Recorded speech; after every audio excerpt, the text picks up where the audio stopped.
Aries, hello there, my beautiful friends. We're going to do your general tarot reading for mid-July 2022. Thank you so much for joining me today.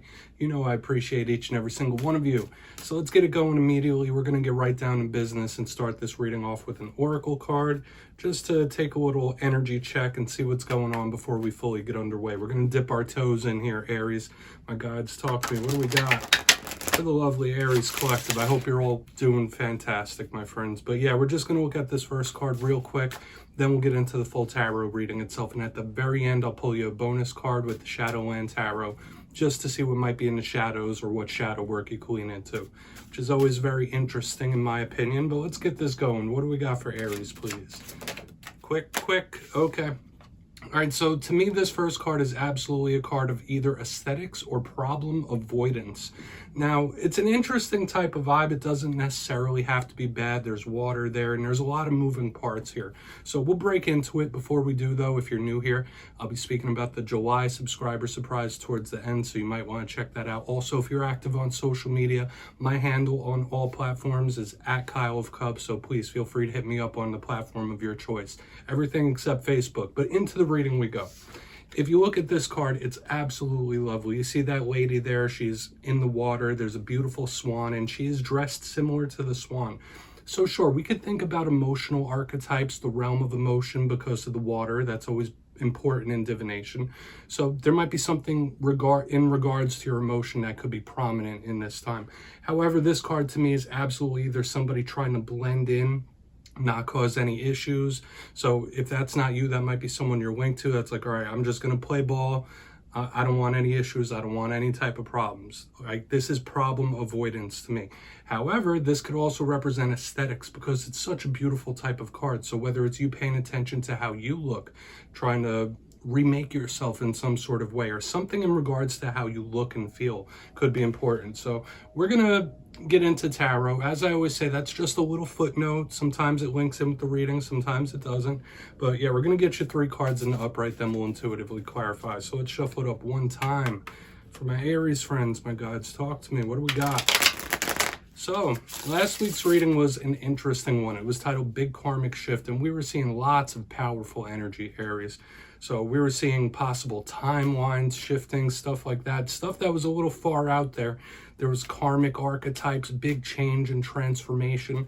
So I want to see what we got this week. As I always say, energy is never set in stone. It's always fluid and moving. So only take what hits for you, of course, because this could represent people in your sphere as well. But let's get 3 out here. What do we got for Aries? Quick. Okay, so the realm of the past, memories, also cups. So we're getting back to these emotions here with the 6 of Cups. Let's get 2 more out here and we'll see what's up. What's going on with Aries? Thank you. Okay, interesting. So we have justice. The karmic theme might be persisting, Aries. Okay, could be a Libra. We'll talk about it more. Let's get 1 more out here. Thank you. 2 cards together. Okay, so interestingly, we have a card that represents you here in the Emperor, and we also have a bonus, which is the Death card, which is another karmic card and archetype. Do not get nervous about that card, but let's go through real quick. We'll talk about some of the themes and archetypes before we get into the juicy intuitive stuff, and we're going to have to here, Aries, because there's a lot of strong, powerful major arcana, and once again, those represent big themes and archetypes in life. But position number 1, like I was saying a little earlier, the 6 of Cups. Any cup card does speak about the realm of how we feel.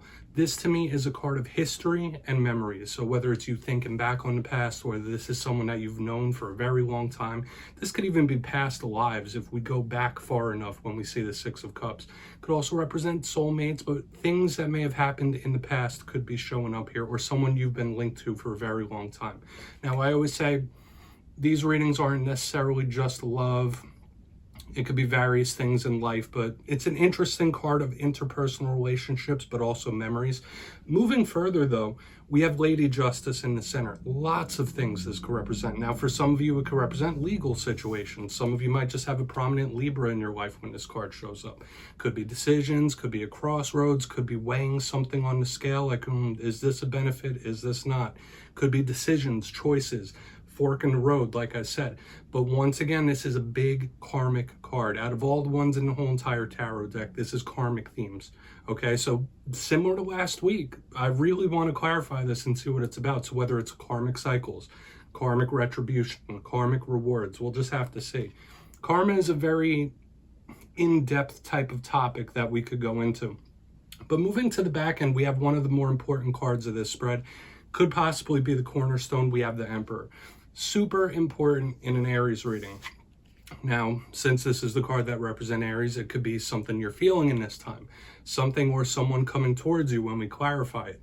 The other themes we think of with this card, it's the divine masculine counterpart of the Empress. This is a card that can speak about control, whether you're trying to control situations in your life. This is an entrepreneurial shot caller type of energy. Very similar to the King of Wands, but a little more evolved when we have the Emperor. In the negative, it could be somebody that's a little overbearing or over-controlling, but we're not going to go that route just yet. All cards have that duality. Now, moving to the bonus here, just another footnote, the Death card. Do not be nervous about this. It doesn't mean physical death or anything like that. This is a card of transformation. Once again, change, shifts, the cyclical nature of life, okay? Something ending, something beginning. So we're going to really want to see what picture is being painted here. The Death card could also represent a Scorpio, so maybe some of you are tied closely with a Scorpio. But I want to dive deeper on all this, Aries. Let's jump in and clarify. So we'll put our little Grim Reaper friend back there in the shadows where he belongs, and we're going to shuffle this up one more time for you, Aries. Let's see what's going on. I find it interesting that this karmic energy is sticking around, and I always say those energies stay around for a while. What's up with Aries, please? Now, my friends, this is where I go intuitive, which means I just tell you how it feels to me, so feel free to do further research or rely on your base knowledge of tarot, because as you know, every single reading is about the reader's interpretation. I'm just giving you mine. Let's go in on the Six of Cups. What's going on with that? And as always, if you read tarot yourself and you're feeling something off this spread, you could drop it down in the comments. I don't mind. Feel free to share with the Aries collective. So why is the Six of Cups here?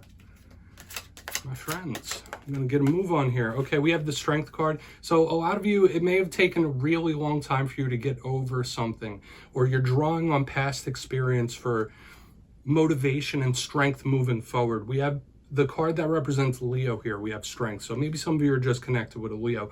But when the Strength card comes out, it's angelic. It's that inner strength, that inner well that we draw from to get through issues. So when I see this linked in with the cards of memories, like I said, if it's not a Leo showing up here, this is somebody that, yeah, may have been through some things, or either someone you've been linked with or something you've gone through is a constant source of motivation to move you forward. Okay, now if you're in a time right now where you're not feeling motivated, you don't have that oomph, that get up and go, this could be Spirit asking you like, hey, you've done some things in your life. Look back, use it as motivation to keep pressing forward. I don't feel like this is the cornerstone of the reading. It's an interesting piece, but we're going to keep it moving here. So yeah, whether it's finding strength in rough things that you've been through or finding strength with somebody you're very close to, we're going to keep moving over to Justice. See what this karmic energy is all about. I don't want to overcomplicate the messages, my friends. Of course, it can mean other things too, but why is Justice here? Thank you. Okay. Yeah. This is somebody paying some sort of karmic retribution. And this is like the inverse energy to what we have here in the beginning. We have the Nine of Swords in the upright under Justice. Now, this could be somebody whose nerves are absolutely shot. This could be someone whose nerves are fried. This is someone who's nervous, anxious. This is a rough type of energy. Overthinking, overthinking, overthinking. So when I see it under this Justice, yeah, whether it's you trying to get your mind right, whether it's somebody around you that needs to balance out and get their mind right, this is a little off kilter and it's in the realm of the mind.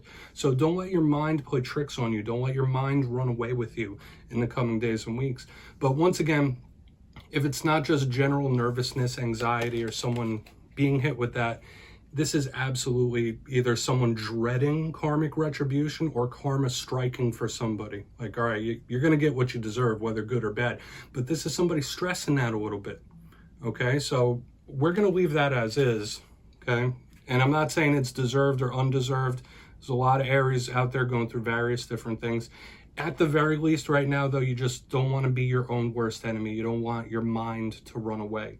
We're going to see what's up with the Emperor, because like I said, that could be a cornerstone of this. Then we'll do a recap before we get into the shadow card. Interesting stuff this week, my friends. So why is the Emperor here for Aries? Mid-July. There we go. We have double cards that represent you, Aries. You have really standing in your power, collecting your power, knowing what you're worth, knowing what makes you special. This could be a very big time for your self-confidence as well.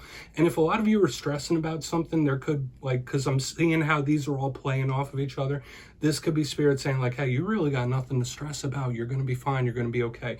We have the Emperor clarified by the Fool in the upright. A lot of you could be having some sort of new beginning, new chapter, new outlook on life. This is absolutely promising to me. I really love this, okay? So if you've been going through a tough time, that mood could lighten. Things could get much better very soon, in short order. Because we have both of these cards that are the Aries cards in the deck. So like I said, whether it's you recognizing what makes you special, what makes you powerful, what makes you important, this is very good for self-worth and self-confidence. But like I said, a lot of you could be having something really good coming in here when I have the Emperor with the Fool, all right? So I'll just show you these together. It's giving me a very optimistic type of feeling, okay? So what can this be? This could be wins or victories in various different ways of life, okay? Or various different aspects of life, something going better than you had thought. So I like this, Aries. I would be very optimistic going forward, regardless of what you've been going through recently. But let's do a quick little recap before we get into the shadow card, because I'm liking this. Now, it is a complex type of reading. There's a lot of moving parts. If you kindly look in the box, position number 1, we have the 6 of Cups with the Strength card in the upright. So maybe some of you just have links to Leo, but to me, this is somebody that needs to pull on memories, or somebody that you have a very important tie with to help move you forward, right? So whether it's looking back on past pain, whether it's looking back on past victories to use as motivation to get up and go, keep moving forward, keep that momentum, this is positive to me, okay? But moving to the center, and it could all be linked together, right? Because we have this nervousness with the 9 of Swords and Justice, not getting too caught up in your mind, not overthinking. So whether this is you having some general anxiety, general nerves and nervousness, or it's somebody that you're linked to that is just really thinking something into the ground over and over and over, like their own worst enemy, it's a tough type of vibe. I was also getting the feeling of somebody like karma striking for somebody, like karmic retribution, or somebody getting what they deserve here. But moving to the very back end, we have the Emperor, your card, with the Fool in the upright. Once again, your card, very powerful. So in this time, your self-confidence could be overflowing. This is a beautiful type of energy that you could be experiencing. New paths open up to you. This could be new things opening up for you in life, remaking yourself, revitalizing. Very good. Wins, victories, triumphs in various different portions of life. So please take a screenshot if you'd like to look into that further. We're going to get you one shadow card super quick. Let's see what's going on with Aries here in the shadows, my guides. And if you watch my readings every week, you know I love this portion. It's a good counterbalance. So whether it's something that's been in the shadows for a while, or it's something that's fairly new, we're going to see what's up. Okay? Something you might have to watch out for. What's going on with Aries in the shadows? My guides. We're just going to do one. We're not going to spend a lot of time here. Okay, we have the Moon card, so you're going to want to watch out for secrecy. Some of you, this could be a Pisces that may have left a mark on you of some kind when we have the Moon. Could even be a Cancerian. All right, but when we have the Moon, this is a big card of secrecy, and this is the shadow portion of the spread. So in this time, this is not a good time for keeping secrets or doing things that you wouldn't want the whole world to know about, okay? I'm just going to warn you about that. Whether this is something you're suppressing, something you're hiding, this is a rough type of energy to have in the shadows, and it doesn't come out often, okay? So the unseen is what's showing up in the shadows once again. So whether it's your own personal shadow self, things that you've been through, we have had that link from the past that could come bubbling up from the surface. This is also a card of the subconscious mind. So for a portion of you, you might need to reprogram your subconscious mind through meditation, things like that. So yeah, Aries, that's what I have for you this week, my friends. Don't click away just yet, though. I'm going to give you the details of the July subscriber surprise. For the July subscriber surprise, I'm giving away 2 copies of the beautiful Light Seers Tarot. So if you'd like to get your name in for this, it's 2 simple things, as always, my friends. First, you must be subscribed, which I'm sure you already are. And second, let me know down in the comments which tarot card would you like to have a conversation with. It could be anyone. I know I'd want to talk to the High Priestess. But yeah, after that, you'll be entered to win. And at the end of July, I'll put the winners in my community tab. As always, my friends, much love to you, and I'll see you next time.